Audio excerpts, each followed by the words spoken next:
امام اعظم امام ابو حنیفہ کے دور میں ایک شخص مرنے لگا، اس کے پاس دولت بہت ساری تھی لیکن بچے چھوٹے چھوٹے تھے۔ اس نے تھیلے کے اندر سونا ڈالا کہ یہ کسی کے سپرد کر جاؤں کہ میرے بچے بڑے ہوں تو ان کو دے دیں۔ سوچا غریب کو دیا تو وہ سنبھال نہیں سکے گا، بچوں کو دیا تو وہ ضائع کر دیں گے۔ ایک دوست تھا اس کا امیر ترین، اس کو کہا کہ میاں یہ سونا اور تھیلا ہے، ساتھ وصیت نامہ لکھا، جب میرے بچے بڑے جوان ہو جائیں، بالغ ہو جائیں تو جو تیرا جی چاہے ان بچوں کو دے دینا۔ یہ اس نے وصیت کی اور وہ سب کچھ اس کے سپرد کیا۔ بچے جوان ہوئے، اس نے لوگوں کو بلایا، بچوں کو بلایا، سونا تھیلا سب کچھ سامنے رکھا، وصیت نامہ پڑھا کہ ان کے باپ نے جب مرتے ہوئے مجھے یہ سونا تھیلے میں ڈال کر دیا تو ساتھ یہ وصیت نامہ لکھ کر دیا کہ جب میرے بچے جوان ہوں گے جو تیرا جی چاہے بچوں کو دے دے۔ تو اس نے سونا اپنے پاس رکھ لیا اور خالی تھیلا بچوں کو دے دیا۔ اب سارے کہیں ظلم ہوا ہے، یتیموں کے ساتھ ظلم ہوا ہے، لیکن کریں کیا کہ وصیت نامہ ہی ایسا تھا، نہ عدالتی چارہ جوئی ہو سکتی ہے، نہ اس کو کہا جا سکتا ہے۔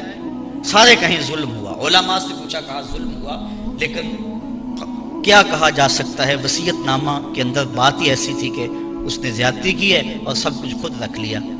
امام اعظم امام ابو حنیفہ سراج الامہ امام الائمہ، آپ کی خدمت میں لوگ حاضر ہوئے کہ یوں یتیموں کے ساتھ یہاں زیادتی ہوئی، لیکن وصیت نامے کی عبارت اس طرح کی تھی، اس لیے کوئی بول بھی نہیں سکتا، آپ کو ارشاد فرمائیں۔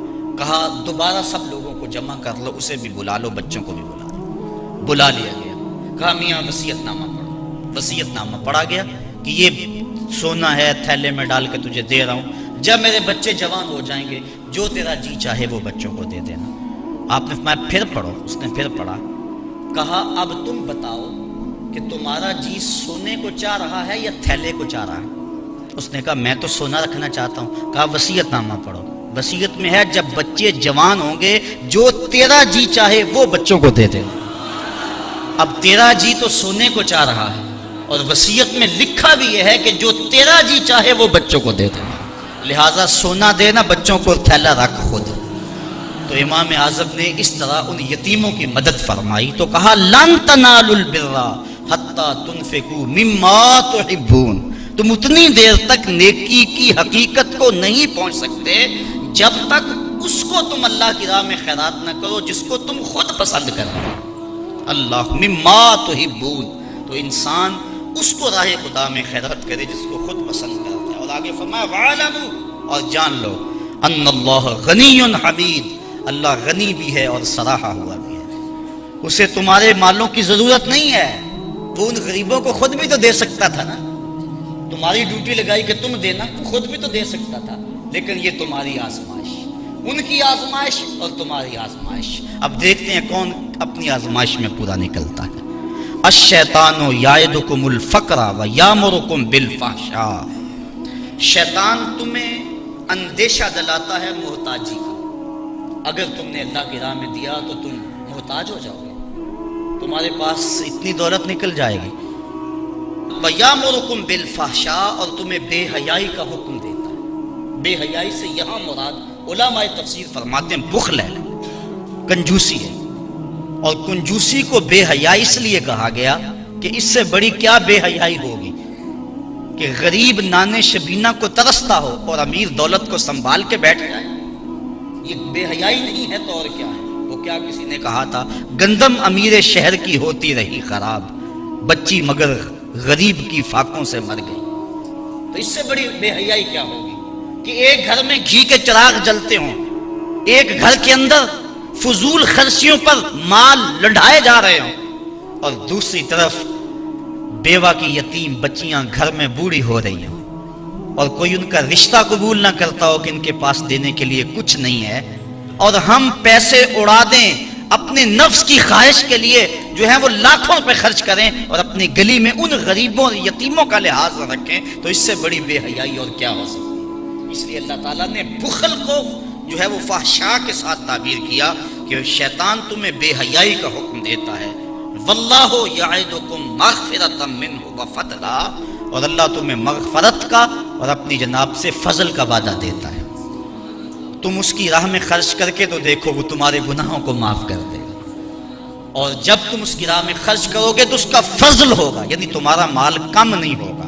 عقل یہی کہتی ہے، شیطان بھی یہی وعدہ دیتا ہے۔ اکاؤنٹنٹ سے پوچھو تو وہ بھی کہتا ہے کہ اتنے خرچ کرو گے تو اتنے کم ہوں گے، کیلکولیٹر بھی یہی حساب دیتا ہے، لیکن اللہ کہتا ہے میں وعدہ دیتا ہوں فضل کا، تم خرچ کر کے دیکھو تمہارے مال بڑھا دوں۔ اور میں ایک مثال دیا کرتا ہوں، پرانے دور میں یہ ہم نے بھی دیکھا ہوا دور کہ کنویں سے پانی نکال کر کھیتوں کو ہم سیراب کیا کرتے تھے، پھر دیکھتے دیکھتے ٹیوب ویل آ گئے تو ان سے پانی ہم اپنے کھیتوں کو دینے لگے۔ وہ جو کنویں تھے ان کو باقاعدہ بند نہیں کیا، لیکن اب کہیں کوئی پرانا کنواں ہو تو وہاں جا کر دیکھو، ایک تو پانی بہت نیچے جا چکا ہے، دوسرا ڈول ڈال کر نکالو گے تو گندا ہو چکا ہے، سونگو گے تو بدبودار ہو چکا ہے۔ پانی وافر تھا، شفاف تھا، کثیر تھا، پاکیزہ تھا، لیکن اب وہی پانی نیچے بھی چلا گیا، نہ اس کی فراوانی رہی، نہ اس کی تازگی رہی، نہ اس کا وہ شفاف پن رہا۔ کیوں؟ اس لیے کہ جب وہ کنواں اپنا فیض باہر دیتا تھا نیچے سے سوتے پھوٹتے تھے، جتنا لٹاتا تھا اللہ اور دے دیتا تھا، جب اس نے باہر دینا چھوڑ دیا اللہ نے اس کو عطا کرنا چھوڑ دیا۔ اس لیے اس کی راہ میں دیتے جاؤ گے، اللہ خزانوں کے منہ تمہارے لیے کھول دے گا، تمہارے مال میں خدا کی راہ میں دینے سے کبھی کمی نہیں آئے گی۔ اگر کسی کا مال کم ہوا ہے، کاروبار لوگوں کے دیکھیں، ہم نے بڑے بڑے کاروبار ہوتے ہیں بعد میں ختم ہو جاتے ہیں، تلک الایام نداولها بین الناس، دن پلٹتے رہتے ہیں، آج اور کل کیفیت اور۔ اس کی وجہ یہ نہیں ہے کہ اس نے راہ خدا میں لٹایا تو اس لیے ایسا ہوا، اس کی وجہیں اور ہیں۔ اس لیے راہ خدا میں جتنا مرضی مال دو گے کم نہیں ہوگا، بلکہ اللہ تعالیٰ وعدہ دیتا ہے کہ تم اس کے راہ میں دو گے تمہارا مال بھی بڑھا دوں گا اور تمہاری بخشش بھی فرما دوں گا۔ اللہ اکبر۔ یؤتی الحکمۃ من یشاء، یہ ساتھ ہی ذکر تھا مال کے خرچ کرنے کا، یہاں ذکر حکمت کا کر دیا، وہ جسے چاہے حکمت دے دیتا ہے۔ مطلب کیا؟ راہ خدا میں خرچ کرنے کا جذبہ، یہ بڑی دانائی کی بات ہے۔ وَمَن يُؤْتَ الْحِكْمَةَ فَقَدْ أُوتِيَ خَيْرًا كَثِيرًا، اور جس کو حکمت دی گئی اس کو بہت ساری بھلائی دی گئی۔ وَمَا يَذَّكَّرُ إِلَّا أُولُو الْأَلْبَابِ، اور نہیں نصیحت پکڑتے مگر عقل والے، بے وقوف نصیحتیں نہیں پکڑتے، عقل والے نصیحتیں پکڑتے ہیں۔ وَمَا أَنفَقْتُم مِّن نَفَقَةٍ أَوْ نَذَرْتُم مِّن نَذْرٍ، اور جو تم خرچ کرو یا کوئی نظر مانو، بے شک اللہ فَإِنَّ اللَّهَ يَعْلَمُ، بے شک اللہ اسے جانتا ہے۔ وَمَا لِلظَّالِمِينَ مِنْ أَنصَارٍ، اور ظالموں کا کوئی مددگار نہیں ہے۔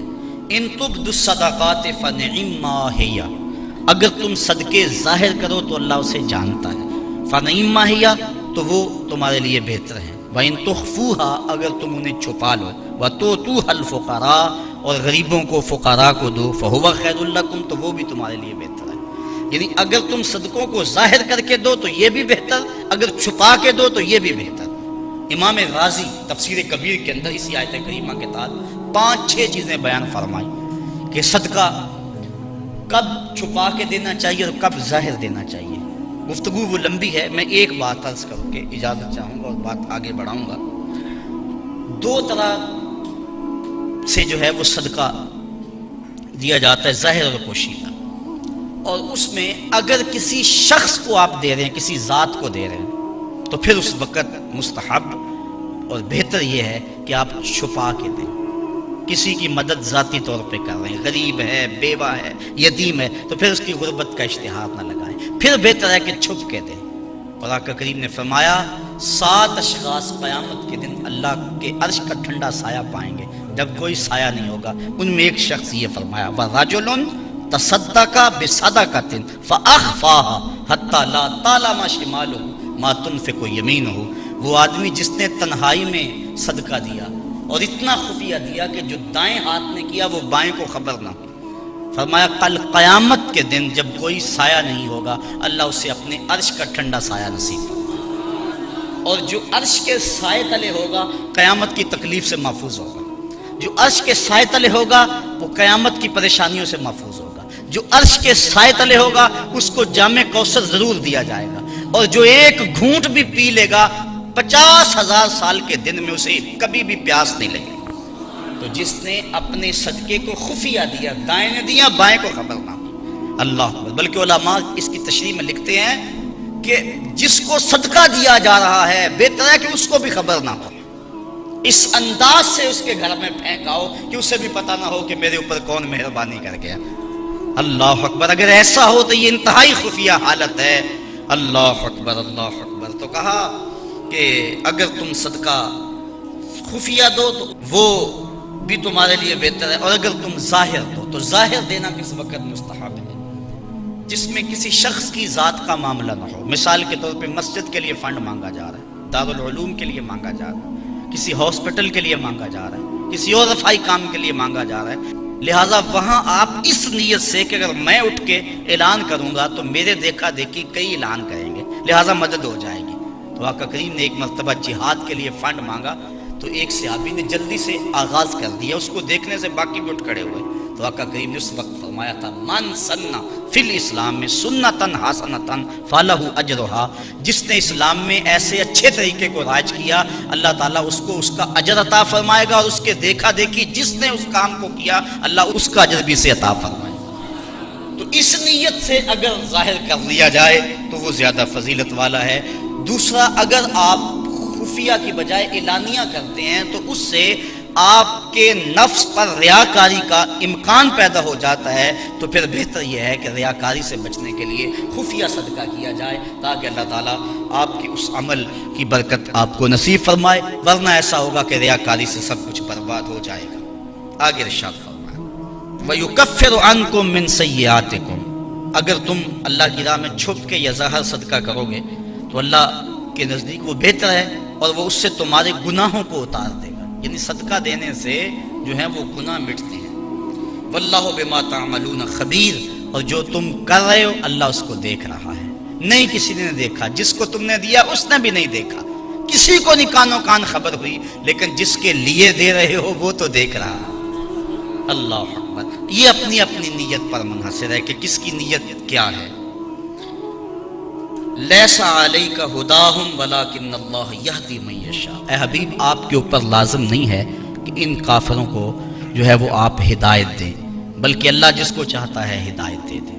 یہ کفار کو صدقہ دینے کے جواز پر آیت نازل ہوئی۔ صحابہ صدقہ اپنا دیتے تھے، اپنوں کو مسلمانوں کو بھی، لیکن ان کے رشتہ دار کافر بھی ہوتے جو پریشان ہوتے، تو دل میں آتا یہ کافر ہیں، تو اللہ تعالیٰ نے اجازت دی کہ ان کو بھی آپ دے سکتے ہیں۔ تو کافر کو صدقہ واجبہ نہیں لگتا، یعنی زکوٰۃ نہیں لگتی، صدقہ فطر نہیں لگتا، اور جو منت کا جو صدقہ ہے وہ نہیں لگتا، واجبہ نہیں لگتا، نافلہ صدقے جو ہیں ویسے تعاون کر دیا جائے تو وہ اس کو لگ جاتا ہے۔ اس کی دلیل قرآن مجید کی یہ آیت ہے۔ وما تنفقوا من خیر فلانفسکم، اور تم جو اچھی چیز دو تو تمہارا ہی اس میں بھلا ہے، فائدہ تمہیں ہی ہوگا، تمہارا ہی بینک ہے۔ وما تنفقون الا ابتغاء وجہ اللہ، اور تمہیں خرچ کرنا مناسب نہیں مگر اللہ کی رضا چاہنے کے لیے۔ وما تنفقوا من خیر یوفی الیکم، اور جو مال تم خدا کی راہ میں دو گے اس کا تمہیں پورا پورا اجر ملے گا۔ وانتم لا تظلمون، تمہارے سے ظلم نہیں کیا جائے گا، جتنا دیا اس کا پورا پورا اجر ملے گا۔ للفقراء الذین احصروا فی سبیل اللہ، یہ کہا کہ کافروں کو تم صدقہ دے سکتے ہو، لیکن فرمایا تمہارے صدقے کے زیادہ حقدار وہ ہیں، کون؟ للفقراء الذین، وہ فقیر لوگ، احصروا فی سبیل اللہ، جو اللہ کی راہ کے اندر رکے ہوئے۔ اس سے مراد احصروا فی سبیل اللہ سے مراد مفسرین نے اصحاب صفہ لیے ہیں۔ یہ 400 کے قریب صحابہ تھے، 300 سے لے کر 400 تک ان کی تعداد مختلف روایات میں آئی ہے، جو مسجد نبوی میں رہتے تھے۔ ان کا نہ کوئی گھر تھا نہ ان کے اہل تھے، بس سارا دن مسجد نبوی میں رہتے۔ حضور نے ان کے لیے ایک چبوترا بنوا دیا جس کو صفہ کا چبوترا کہا جاتا ہے، تو وہ اس پہ بیٹھے رہتے، حضور کے انتظار میں رہتے۔ آقا کریم آتے تو وہ حضور سے دین سیکھتے، بلا تعین اوقات حضور سے دین سیکھتے۔ کسی غزوے پر حضور ان کو چاہتے تو ساتھ لے جاتے، کسی سرایہ پہ بھیجتے تو وہ حضور کے حکم کی جو ہے وہ تعمیل کرتے۔ زیادہ کوشش کرتے کہ وہ لکڑیاں اکٹھی کر کے ان کو بیچ کر اپنے پیٹ کا گزارا کرتے، لیکن مصروفیت چونکہ تعلیم دین میں تھی تو وہ کمائی نہیں کر سکتے تھے۔ اللہ تعالیٰ جل شانہ نے یہاں باقاعدہ یہ بات ارشاد فرما دی، لا یستطیعون ضربا فی الارض، وہ زمین پر چل نہیں سکتے، یعنی باقاعدہ وہ کاروبار نہیں کر سکتے کیونکہ وہ دین کے علم کے لیے رکے ہوئے۔ کہا تمہارے صدقے کے زیادہ حقدار یہ طلباء ہیں، دین والے لوگ، جو اپنا سب کچھ چھوڑ کے دین سیکھ رہے ہیں۔